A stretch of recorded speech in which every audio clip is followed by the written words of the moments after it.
Welcome. Today, we are going to solve an algebraic problem involving identity formulas. By the end of this session, you will be able to find the value of the difference between two variables when their sum and product are known. Our learning objective is to solve for a minus b given a plus b and a times b.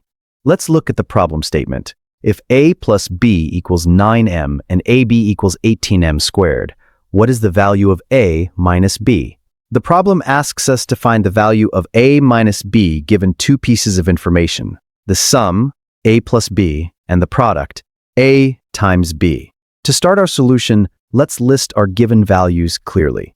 Given, a plus b equals 9m and ab equals 18m squared. We have a plus b equals 9m and ab equals 18m squared. Now, to find a minus b, we need a formula that connects these three terms. We can use a well-known algebraic corollary. We know that a minus b squared is equal to a plus b squared minus 4 times ab.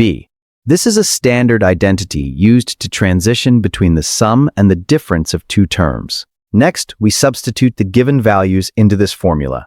We replace a plus b with 9m and ab with 18m squared. Squaring 9m gives us 81m squared, and multiplying 4 by 18m squared gives us 72m squared. Subtracting 72 from 81, we get 9m squared. So, we have established the value for the squared difference. Therefore, a minus b squared equals 9m squared. To find a minus b, we take the square root of both sides. Remember, when taking a square root in an algebraic equation, we must consider both the positive and negative roots. The square root of 9 is 3, and the square root of m squared is m. Therefore, a minus b equals plus or minus 3m. Final result, a minus b equals plus or minus 3m. We have successfully used algebraic identities to solve for the unknown difference.